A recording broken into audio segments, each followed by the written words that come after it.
देख रहे हैं अपना बिहार और आपके साथ मैं हूं विवेक। इस वक्त की बड़ी खबर राजनीतिक गलियारे से जेडीयू के 4 और नाम फाइनल हो गए। जो सूत्रों के हवाले से हम तक खबर पहुंच रही है उसके मुताबिक जेडीयू के 4 और नाम फाइनल किए गए हैं। और ये नाम कौन कौन से हैं ये जरा ध्यान दीजिए। सकरा से अशोक चौधरी उम्मीदवार बनाए गए हैं। वहीं कांटी से मोहम्मद जमाल को प्रत्याशी बनाया गया है। मीनापुर की अगर हम बात करें तो मनोज कुशवाहा को उम्मीदवार बनाया गया। और चौथी जो सीट है शिवहर से सरफुद्दीन उम्मीदवार होंगे। सूत्रों के हवाले से बड़ी खबर हम आपको बता रहे हैं, जहां पर 4 आनंद है हमारे साथ फोन लाइन पर। आनंद, ये बड़ी अपडेट है, सूत्रों के हवाले से खबर है कि आप पूरी तरह से पुष्टि कब तक हो पाएगी? देखिए, आज किसी भी समय पुष्टि हो जाएगी, क्योंकि जैसे जैसे पहले दौर का उम्मीदवारों की घोषणा होती चली गई, दूसरे दौर के उम्मीदवारों की घोषणा भी होती जा रही है। तो जो हमारे जो सूत्र बताए इन 4 नामों के बारे में वो लगभग कंफर्म है, लेकिन औपचारिक घोषणा बाकी है। क्योंकि लगातार धीरे धीरे उम्मीदवारों की घोषणा की जा रही है और हर बार जैसे बीजेपी ने एक बार अपनी लिस्ट जारी की, तो वैसे जेडीयू की तरफ से नहीं किया जा रहा है। वो उम्मीदवारों को बुला बुला के सिंबल दिया जा रहा है। उसी के हिसाब से सूत्रों ने जो हमें जानकारी दी 4 नाम है। और सबसे इंटरेस्टिंग बात यह है विवेक कि इस बार जातीय समीकरण का खास ख्याल रखा जा रहा है। जो हमारे सूत्र हैं वो ये जानकारी दे रहे हैं कि लगभग जेडीयू 19 यादवों को टिकट देने जा रहा है और 8 राजपूतों को, इसके अलावा 8 मुस्लिम समुदाय के लोगों को टिकट मिल रहा है, जो अभी तक बता रहे हैं। तो जाहिर सी बात है, यादव वोट बैंक माना जाता है आरजेडी का, उसे तोड़ने की बड़ी कोशिश की जा रही है जेडीयू की तरफ से। तो ये एक बड़ा अपडेट है। और जिस समीकरण के भरोसे आरजेडी लंबे समय तक बिहार की सियासत में राजनीति करती है, उस समीकरण को तोड़ने की कोशिश जेडीयू की तरफ से किया जा रहा है। अभी जो हमारे सोर्स है वो ये बता रहे हैं कि 19 से 20 यादवों को टिकट जेडीयू की तरफ से दिया जा रहा है। बहुत बहुत शुक्रिया आनंद, हमसे बातचीत के लिए, तमाम जानकारियों के लिए। तो जेडीयू के खाते में 122 सीटें गई हैं, जिनमें 7 हमको दिए गए हैं। और आइए बताते हैं कि वो कौन 122 सीटें हैं। तो 122 सीटों की लिस्ट हम आपको बता रहे हैं। वाल्मीकि नगर, सिकटा, नरकटिया, केसरिया, शिवहर, सुरसंड, बाजपट्टी, रूनी सैदपुर, बेलसंड, हरलाखी, बाबूबरही, फुलपरास, लौकहा, निर्मली, इसी तरीके से पिपरा, सुपौल, त्रिवेणीगंज, रानीगंज, अररिया, ठाकुरगंज, कोचाधामन। 122 सीटों की लिस्ट हम आपको बता रहे हैं जो जेडीयू के खाते में दी गई है। अमौर, कस्बा, रुपौली, धमदाहा, कदवा, मनिहारी, बरारी, आलमनगर, बिहारीगंज, सिंहेश्वर, मधेपुरा, सोनवर्षा, महिषी, कुशेश्वर स्थान, बेनीपुर, दरभंगा ग्रामीण, बहादुरपुर, गायघाट, मीनापुर, सकरा, कांटी, कुचायकोट। ये वो सीटों की पूरी लिस्ट है जो जेडीयू के खाते में गई हैं। भोरे, हथुआ, जीरादेई, रघुनाथपुर, बड़हरिया, महाराजगंज, इसके अलावा एकमा, मांझी, मरहोड़ा, परसा, वैशाली, महुआ, राजापाकर, महनार, कल्याणपुर, वारिसनगर, समस्तीपुर, मोरवा। पूरी 122 सीटों की लिस्ट हम आपको बता रहे हैं। जेडीयू के खाते में जो सीटें गई हैं, पूरी लिस्ट न्यूज 18 की स्क्रीन पर इस वक्त आप देख पा रहे हैं। सरायरंजन, विभूतिपुर, हसनपुर, चेरिया बरियारपुर, इसके अलावा बिलदौर, परबता, गोपालपुर, सुल्तानगंज, नाथनगर।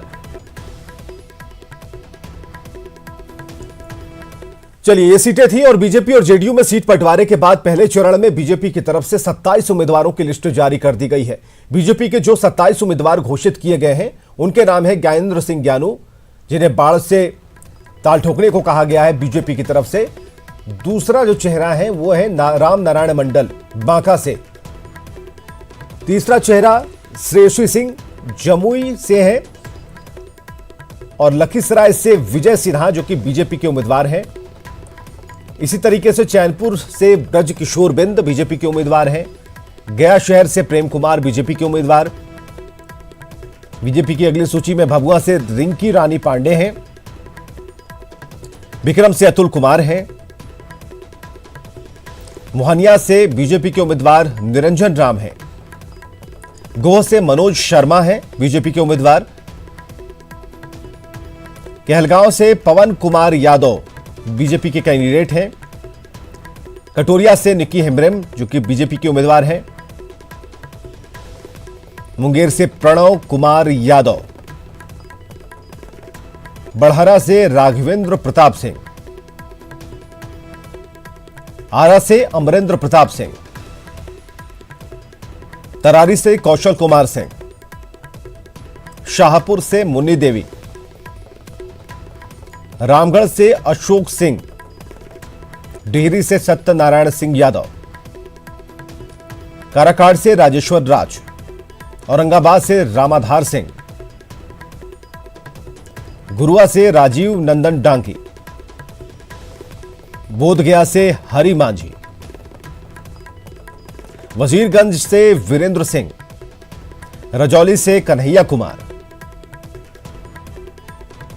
हिसुआ से अनिल सिंह, वारसलीगंज से अरुणा देवी बीजेपी की उम्मीदवार है।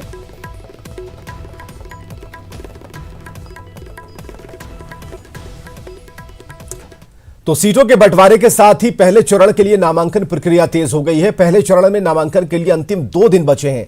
आज कई प्रत्याशी नामांकन करने वाले हैं। गया शहर के लिए कृषि मंत्री प्रेम कुमार, इमामगंज सीट के लिए जीतन राम मांझी, इसके अलावा बाढ़ से बीजेपी के प्रत्याशी हैं ज्ञानेंद्र सिंह ज्ञानू, बांका से राजस्व मंत्री राम नारायण मंडल, बांका से आरजेडी के प्रत्याशी जावेद इकबाल अंसारी,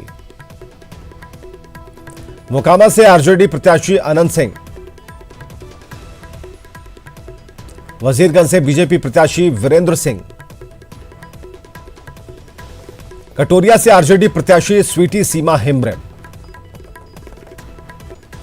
कटोरिया से बीजेपी प्रत्याशी निक्की हेम्ब्रम, एलजेपी अध्यक्ष चिराग पासवान पर जेडीयू अब पूरी तरह से हमलावर हो चुकी है। पार्टी विधायक श्याम बहादुर सिंह ने चिराग को खुली चुनौती दी है। उन्होंने कहा है कि अगर चिराग पासवान को अपनी लोकप्रियता पर इतना ही घमंड है तो आकर मेरे विधानसभा से चुनाव लड़ लें।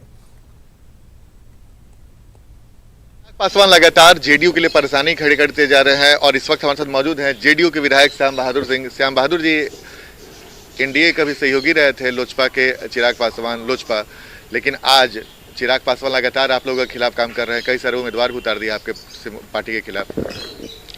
तो बिहार के लोकप्रिय माननीय मुख्यमंत्री नीतीश कुमार जी के देना कि हमारे मुख्यमंत्री जो प्रचार ना करनी तो वहाँ का जीत ना पानी। बराबर मुख्यमंत्री से कहेंगे थोड़ा सा प्रचार में चलिए। हमारे मुख्यमंत्री जी वहाँ के आशीर्वाद देनी। अब वहाँ के अगर यह उचित बुझाता, अब बहुत जनाधार बा बिहार में, उतना जनाधार केहू को नहीं के, बहुत जनाधार बा। तो हम तो कहता नहीं कि भाई आवो बढ़िया लड़ लो। आप चुनौती दे रहे हैं चिराग पासवान को, क्या पाई बढ़िया? बिल्कुल, बढ़िया विधानसभा क्षेत्र में आके लड़ो हमरा से। जनाधार तार कितना तारा बुझा जाई। हमने कहीं ना कहीं कि हमने बहुत जनाधार बा। हमने कहीं कहले कि नीतीश कुमार के विकास के नाम पर, नीतीश कुमार के काम के नाम पर, माननीय मुख्यमंत्री जी के माध्यम से ही हमने क्षेत्र में जाइले। आज वहाँ के नाम पर हमने वोट मांगे। हमने का अपना कितना जनाधार बा कितना नहीं कही तो वक्त बताई, लेकिन मुख्यमंत्री जी का माइनस करके बिहार में चले खातिर बहुत मुश्किल बा। चुनौती दे रहे हैं कि आ जाइए आपके खिलाफ दो हाथ हो जाए। आ जाइए हमारे यहाँ बढ़िया 110 बढ़िया विधानसभा क्षेत्र है जो सीवान जिला में पड़ेला। तो हम तो न्योता देता नहीं, छुट्टम छुट्टा खुल्लम खुल्ला कि आई का खाली उन्हें चकाई या उन्हें कुल अझुराई रहे। आई हमारा ये बढ़िया सीवान राजेंद्र बाबू के धरती है, देश में मौलाना मरूल्ला साहब के धरती है। तो यही तकदीर अजमाई बढ़िया। तो जेडीयू के विधायक श्याम बहादुर ने चिराग पासवान को बड़ी चुनौती दी है और साफ साफ कहा है कि अगर हिम्मत है तो आ जाइए। वो उनसे दो हाथ करने को तैयार है। तो यानी कि जेडीयू के विधायक ने चिराग पासवान को चुनौती दी है कि आप उनके खिलाफ विधानसभा चुनाव लड़के अपना जनाधार का जो जनाधार की दावा करते हैं वो दावा कर लें। कैमरा में राजेश के साथ आनंद अमृतराज, न्यूज 18 नेटवर्क, पटना। और बिहार की सियासत की एक और बड़ी खबर हम आपको बताने जा रहे हैं। बड़ी खबर यह है कि एलजेपी को एक तगड़ा झटका लगा है। बड़ी खबर, सुनील पांडे ने पार्टी छोड़ दी है। प्रदेश उपाध्यक्ष पद से सुनील पांडे ने इस्तीफा दे दिया है। तरारी से निर्दलीय चुनाव लड़ने की घोषणा कर दी है। एलजेपी को इस वक्त का बड़ा तगड़ा झटका लगा है। तरारी से लड़ेंगे निर्दलीय चुनाव सुनील पांडे। प्रदेश उपाध्यक्ष पद से इस्तीफा दे दिया और पार्टी छोड़ी है। मुख्यमंत्री हेमंत सोरेन ने बिहार विधानसभा चुनाव के लिए 4 जेएमएम उम्मीदवारों को सिंबल दिया है। बिहार चुनाव में लड़ने के लिए झाझा विधानसभा सीट से अजित कुमार यादव, कटोरिया से एंजुला हंसदा, चकाई से पृथ्वीराज हेम्ब्रम और मनिहारी से फूलमणि हेम्ब्रम को सिंबल दिया है। सीएम हेमंत सोरेन ने झारखंड मंत्रालय में इन प्रत्याशियों को सिंबल दिया। हालांकि पार्टी की तरफ से उम्मीदवारों के नाम की औपचारिक घोषणा 8 अक्टूबर को की जाएगी। जेएमएम बिहार चुनाव के तीनों चरणों में चुनाव लड़ेगी। इनमें झाझा, चकाई, कटोरिया और मनिहारी के साथ धमदाहा, पीरपैंती और नाथनगर से भी पार्टी चुनाव लड़ेगी। मुख्यमंत्री हेमंत सोरेन ने कहा है कि बिहार चुनाव में राजनीतिक समीकरणों में चीजें जेएमएम के हिसाब से फिट नहीं बैठी। तेजस्वी के प्रस्ताव को पार्टी ने स्वीकार नहीं किया, इसलिए बिहार में विपक्षी गठबंधन से अलग होकर चुनाव लड़ने का फैसला किया गया। इधर महागठबंधन से हम, आरएलएसपी और वीआईपी के निकलने के बाद जेएमएम के भी तेवर महागठबंधन को लेकर तल्ख है। इस मामले पर वीआईपी ने आरजेडी को निशाने पर लिया। प्रवक्ता राजीव मिश्रा ने तेजस्वी को सलाह दी कि ओवर कॉन्फिडेंस ठीक नहीं है। राजद का लक्ष्य बहुत बड़ा है।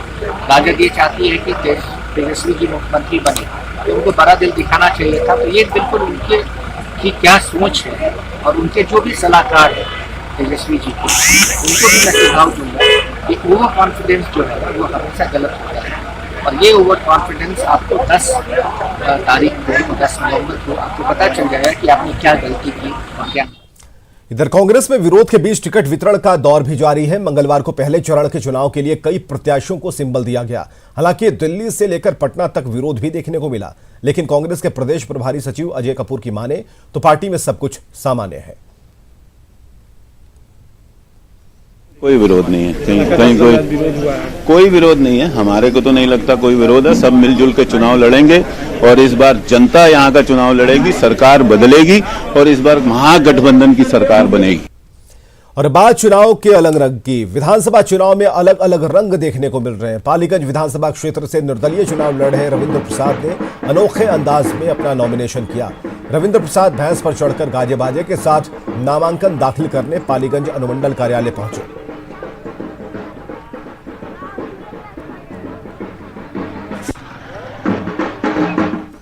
चलिए दूसरी खबर को तरफ रुख करते हैं। गया में एक मनचले की तब शामत आ गई जब एक लड़की से छेड़खानी करते लोगों ने उसे पकड़ लिया। लोगों ने धुनाई शुरू कर दी और उसका सिर बेतरतीब तरीके से मुड़वाया गया। बताया जा रहा है कि वायरल वीडियो करीमगंज मोहल्ले का है और इस वीडियो में मनचला युवक लोगों से खुद को छोड़ने की गुहार लगा रहा है, लेकिन लोग बगैर सबक सिखाए उसे छोड़ने को तैयार नहीं। इस भीड़ में शामिल एक महिला ने भी युवकों की थप्पड़ से पिटाई की। भीड़ युवक को पुलिस के हवाले करना चाहती थी, लेकिन युवक के बार बार माफी मांगने के बाद भी भीड़ ने सबक सिखाकर ही युवक को छोड़ दिया।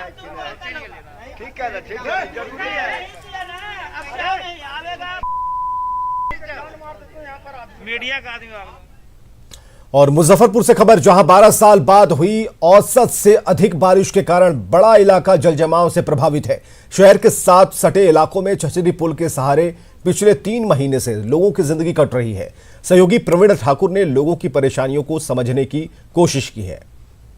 मुजफ्फरपुर में सालों बाद औसत से अधिक बारिश हुई है और उसका सीधा असर जो शहरी क्षेत्र के अलावा जो शहर से सटा हुआ इलाका है उन इलाकों में भी जलजमाव के रूप में देखने को मिल रहा है। पिछले 2.5-3 माह से इलाके में जलजमाव है और जो लोग रहने वाले हैं उनको अच्छी खासी कठिनाइयों का सामना करना पड़ रहा है। खास करके इलाके में बांस की चचरी और जो लकड़ी का तख्ता होता है उसके सहारे लोग एक पुल का रूप दे करके लोग किसी प्रकार जलजमाव को क्रॉस करके अपने घर तक आने की जद्दोजहद कर रहे हैं और ये सिलसिला लगातार चल रहा है। क्या परेशानी आप लोग? हम लोग बच्चों को पढ़ाई जाने में भी निकलने में भी दिक्कत होता है। हम लोग का परिवार बाहर निकलने में और सामान लाने में भी दिक्कत है। मेरा हस्बैंड सीआरपीएफ में नौकरी करते हैं। हम अकेले औरत घर में रहते हैं और अकेले इस चचरी के सहारे सामान लेकर जाना बहुत ही ज़्यादा परेशानी होता है हम लोग को। और 3 बच्चे हैं। बदबू भी देती है और सांप भी बड़े बड़े घर में घुस जाते हैं। बड़े बड़े पानी वाला कीड़ा घर में घुस जाता है, जिसके वजह से बहुत ज़्यादा परेशानी का सामना करना पड़ता है। बदबूदार पानी और गंदे पानी के बीच लोगों को रहना पड़ रहा है, लेकिन जो ये चचरी नुमा जो जाने आने का साधन है वो सहारा है। ये तो गांव में चचरी देखते थे, अब शहर में तो पानी अब रोड रास्ता नहीं है, ना पानी निकासी का साधन है। हम लोग क्या करें, अब घर बना लिए तो आने जाने का तो साधन चाहिए ना। तो मजबूरी है, तो वही बांस का चचरी का हम लोग बना के अब सहारा जी रहे हैं। कितना कॉस्ट है? इसमें आ गया है मोटा मोटी 20,000 रुपया का खर्च आ गया। जल जमाव से प्रभावित इलाका है, उन इलाकों में चचरी के पुल के सहारे लोग आते हैं और ये निजी स्तर पर प्राय बनाया जा रहा है। लोग 20 से 25,000 रुपये खर्च करके जल जमाव से इसी चचरी के सहारे आना जाना होता है और लगातार पिछले 3 माह से जल जमाव के बीच लोग इस दूभर भरी जिंदगी को काटने की कोशिश कर रहे हैं, लेकिन जल निकासी की कोई ठोस व्यवस्था अब तक इलाके में नहीं हो सकी है। कैमरामैन संजीव के साथ प्रवीण ठाकुर, न्यूज़ 18 मुजफ्फरपुर। अब देख ले